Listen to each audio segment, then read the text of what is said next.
It is our pleasure to be joined by the author of The Beast. Yes, The Beast. He is the NFL draft analyst for The Athletic. Dane Brugler is in the house. What's going on, Dane? I appreciate you boys having me on. It's a fun time. We're 2 weeks away from the draft. It feels like you can't get here soon enough, but at the same time, plenty to talk about, plenty to still to figure out with this draft. So my pleasure being on with you guys. Dane, your draft guide is truly unbelievable. It is a ridiculously informative draft guide, but I wanted to start with the OU guys with you. And I knew you were a smart guy already, but you've got Creed Humphrey as your top rated center. And I wanted to get your thoughts on this. I think Creed Humphrey is going to be a better pro than he was a college player because I think he was in a bit of a limited system from what he was doing there at Oklahoma. Do you think he is a guy that is going to go, early day two and be able to step in as a starter immediately? I think the only disagreement I would have there is maybe he goes round one. I mean, I think he really could, because if you're, we talk so much about rounds and where these guys are drafted and value and all that, but at the end of the day, it's just what are you bringing to my football team? And it doesn't matter if you're a second rounder, third rounder. Are you going to be an impact starter? And for a team that is looking for that impact starter at center, Creed Humphrey's it. And I'm a big fan of Landon Dickerson as well. I actually graded him higher as guard. Just some of the height issues, you just don't see that very often. Although with Landon Dickerson, he's so good, he could probably overcome that. But with Creed Humphrey, I think he's the top center, and I think you look at the Jaguars picking there at the late end or the end of the first round. You're getting Trevor Lawrence early. Get him as his center at pick 25. I think that's a possibility. In my 7-round mock on The Athletic today, I had the Eagles drafting Creed Humphrey in the early portion of the second round. So I think there's going to be several teams that are going to have their eye on Humphrey as a guy they could bring in from day one to be the guy. You love the resume, 37 starts. He was from the day he first started. He was just seemed like he was an All-American. He was part of that really experienced offensive line Oklahoma had in 2018, and then he was kind of the leader from there on out. Bringing along some of these young guys. You love the toughness. You love guys you could just tell were former wrestlers in high school. He's one of those guys. Not many lefty snappers, but he's one of them. And you love the technique, the reaction quickness. So big fan of Creed Humphrey and what he's going to bring to an NFL squad.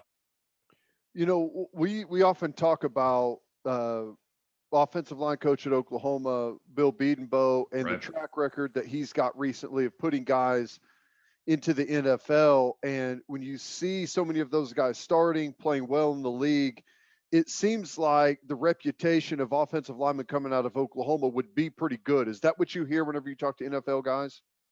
Yeah, no question. Because you understand how they're coached, you understand what they're being taught, and I think it gives them a little bit of a leg up. And so you have a ton of respect for the coaching staff there, and it shows on Sundays exactly what you're talking about. So, and I think that you learn which coaches really tell you the truth and which ones are kind of they're just going to say positive things about all the players. Then you realize some of these guys can't play.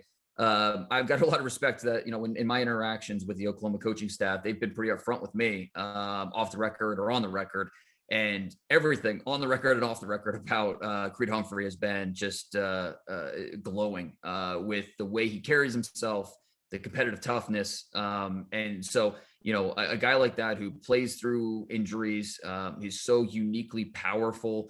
And the way he's been coached, the way he's been, developed and brought through. I think maybe the only worry is, maybe you worry about some of the, maybe some bad habits from that offense, but he's such a coachable player that I don't think it's necessarily something you worry about. So, he's a guy that you're going to bring in from day one, and he's going to compete for your starting center job, and you're going to not have to worry about that position for a long time. You've got a second to third round grade on Ronnie Perkins, and then he's got impressive tape, right? Didn't have a ton of it, missing the 6 games last year.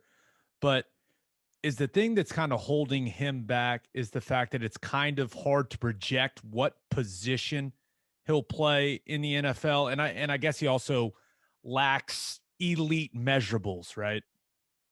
Right. 6'2.5", 253 pounds, adequate length, just under 33-inch arms. The testing data was good, not great. 4.7 in the 40, 32-inch vert, 169 in a 10-yard split. You want a little bit better than that in terms of that first step, get off, that explosion. But on tape, he's a good player. I love how heavy his hands are. He looks to get his hands on tackles really quickly and then dictate the action. I thought that he took advantage of that system a little bit. It's just the way they slant their defensive linemen. I think that inflated his production just a little bit because in 6 games, he had 10.5 sacks. So he was a guy frequently in the backfield. Obviously being suspended for 6 games, that's something that teams will just have to be comfortable with. But the coaches talk really highly about him. They call him a leader. They say how different it was when he was back in the lineup for that defense and just what he meant for that team. So he's a guy that looks comfortable on his feet. He can drop a little bit. He can shut down the run. And so I think somewhere top 75 is where we're going to see Ronnie Perkins off the board. I think second round is a very good chance to go in the second round. If not, early third round seems like kind of the ceiling of where he'll be drafted. What, Gabe mentioned he's kind of in between positions. Where do you think he's going to play in the NFL? It's weird because we've never seen him as a stand-up edge guy, right, but that's kind of what his frame is in the NFL. But his tape shows that he's a hand-down guy. So, where do you think we end up seeing him, and what style of play? I think that he is. I don't know that he's necessarily going to be able to stand up consistently. I don't know that he has that type of range as a player, but he can do it. And, if you want him dropping, spot dropping, and zone dropping here and there, I think he could do that. But for the most part, he's a physical guy. And I think that's how you want to be using him. The stick, the stab, all these different ways that he can attack blockers and just keep blockers on their toes. I think that's how you're going to use him. I don't know that he's ever going to be necessarily a double-digit sack guy in the NFL. I don't know that that's necessarily going to be his game, but I think that you trust him versus the run, the way he can set an edge. He's not going to be a guy that lets you down in that area. So I think he has the makings of just a quality hand-the-ground starter for a lot of years. Looking at Rhamondre Stevenson, you have him as your 7th ranked running back. You've got a 4th round projection or grade on him. How do you think his ability translates to the NFL? Because, right, not the fastest guy in the world, but he seems like he can be a reliable back on the next level. Yeah, and he's, for a guy that's 230 pounds, he moves pretty quick. Like you said, he's not the fastest guy. He's not going to win many races out there, but he moves like a much smaller player with that short area quickness. He's able to get to his top speed quickly. His top speed's not great, but he can get to it quickly. And so that acceleration really helps him get downhill in a hurry. And then for a guy that size, he can bounce off tacklers and, it's just a really unique type of player. And, I think one of my favorite parts about doing this is learning about the journeys of all these guys, because, no two journeys are alike. Where they came from, the different, adverse situations they faced along the way. No two situation or story is the same. And so I think it really helps us tell us where they're headed by understanding where they're from. And a guy like Rhamondre Stevenson, being out of football, out of high school, and then going the JUCO route, and then going to Oklahoma, where he was a backup that first year in 2019, and then had the suspension, and then he finally is the guy as a senior in 2020, and he was you just love the production. He was averaging almost 7 yards a carry. You really liked what he could do at the backfield as a pass catcher. He had 18 catches this past year. So not a guy that's necessarily, explosive and shifty, but there's just very little wasted motion in his cuts because he's such a quick runner for a big man like that. So, you worry a little bit about the inconsistent past, just, bouncing around from JUCO and then the suspension in Oklahoma. But if he's a guy that stays focused and stays, learns how to be a professional, he's built for the pro game. And I think he's going to be a guy that can help a backfield. This is more of a question kind of for you personally, because just thinking about that running back spot, I think over the last decade, it's probably changed as far as draft value more than any other spot. I mean, it wasn't very long ago we'd see 2, 3, 4 guys in the first round at running back. Now, maybe one if it's a guy that can do everything. So what's changed with the NFL as far as what they're looking for coming out of college for these running backs, and what they value, and why they've kind of slid down the pecking order a little bit? Yeah, and I think it varies from team to team. You have a team like the Giants who, took Saquon Barkley in the top 3 picks.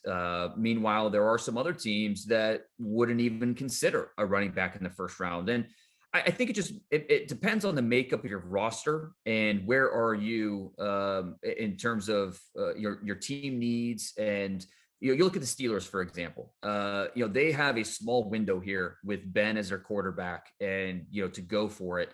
So at pick 24, Najee Harris makes all the sense in the world, because again, who's going to make the biggest impact for you in 2021 right away? You could argue that's Najee Harris and what he brings to your offense, not only as a runner, but as a pass catcher and a blocker. So I think that makes a ton of sense. But for another team, it might not make as much sense because they're not a running back away. Maybe they need to get better on the offensive line, and it makes more sense for them to invest in a left tackle in the first round. So I really think it just depends on your situation, what your roster makeup looks like.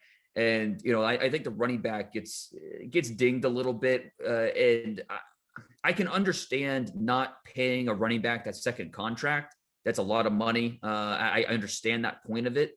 But if you find a difference maker, at least for your team in the draft, I don't think that there's such a thing as drafting him too early if he's going to be a difference maker for your roster.